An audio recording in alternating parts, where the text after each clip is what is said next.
ici, c'est que le centre, on est avant tout un organisme communautaire.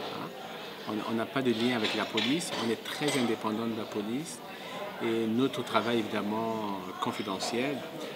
Le centre, on est là pour supporter, pour écouter, pour orienter les familles. On reçoit des jeunes au centre, on les traite avec respect. Notre objectif, ce n'est pas de stigmatiser la communauté, mais c'est vraiment de donner un soutien psychosocial, mettre en place des stratégies de réinsertion des jeunes de la communauté qui ont besoin. Donc, d'où l'importance, on dit aux parents, appelez-nous dès les débuts, dès que vous observez des changements de comportement, dès que vous avez des questionnements à la fois sur votre fils, la manière dont il se comporte, mais appelez-nous, on est là pour les supporter. On n'a pas de lien avec la police, nous ne travaillons pas avec la police, nous ne sommes pas avec la police.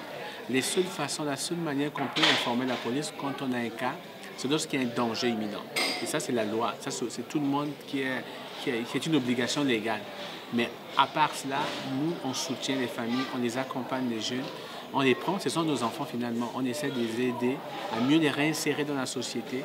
Chacun de nous, à un moment donné dans la vie, on s'est trompé, on a pris des mauvaises décisions. Ça ne veut pas dire que nos enfants sont des criminels. Non, pas du tout.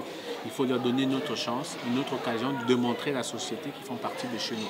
Donc, moi, ce que je dis, le message que je donne aujourd'hui, c'est un cri de cœur en disant aux parents, vous ne pouvez pas et vous ne devez pas rester seuls. Appelez-nous, on est là pour vous servir. Voilà.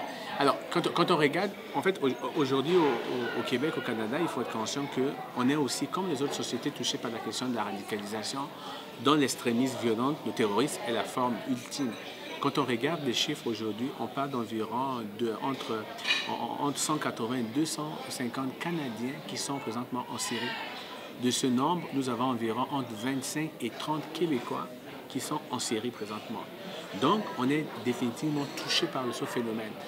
À la fois, il ne faut pas être non plus alarmiste. On n'est pas dans une société où on n'a pas les mêmes chiffres, je dirais, comme on trouve en Europe.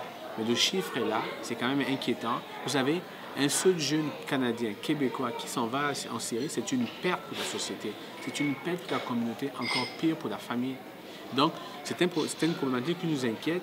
Nous n'allons pas attendre que ce soit trop tard pour agir. Il faut agir de manière proactive, de manière vigilante, mais tout cela dans un esprit, dans une perspective de non-discrimination, de non-stigmatisation. Les gens doivent comprendre que la radicalisation, quand on parle de radicalisation, ça n'a rien à voir avec l'islam. La radicalisation, c'est aussi l'extrême droite. La radicalisation, c'est aussi l'extrême gauche. La radicalisation, c'est aussi la radicalisation politico-religieuse. Donc, c'est un phénomène de société. C'est une crise de société. Chacun doit jouer son rôle de manière concertée et intégrée.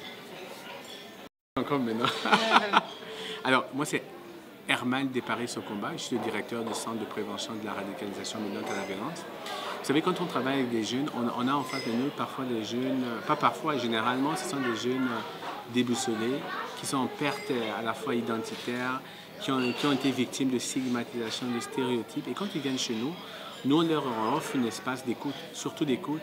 On leur offre un espace où ils peuvent exprimer librement leur créativité, leur sentiment de vivre ensemble. Par exemple, on a vu les jeunes qu'on a pris en charge au centre ont réalisé une bande dessinée qui retrace leur parcours.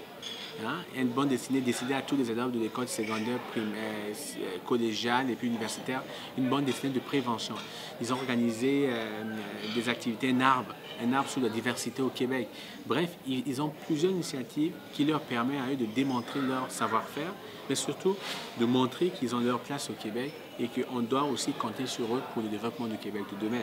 Donc, c'est ça le centre, c'est à la fois de prendre ces jeunes, de leur donner de l'espoir. Vous savez, la radicalisation, c'est quoi? C'est lorsqu'un jeune arrête de rêver. Lorsqu'un jeune n'a plus d'espoir. Et nous, notre rôle, c'est quoi? C'est leur donner cet espoir. Cet espoir par les activités socioculturelles, sportives, éducationnelles, etc. Donc, c'est ça le rôle du centre. Nous ne sommes pas des médecins. Pour nous, la radicalisation n'est pas une maladie. La radicalisation, c'est le résultat, c'est l'échec finalement de nos sociétés. Et nous, on est là pour leur donner l'occasion, la chance de démontrer qui ils sont dans leur diversité de croyances, de pensées et d'actions, finalement.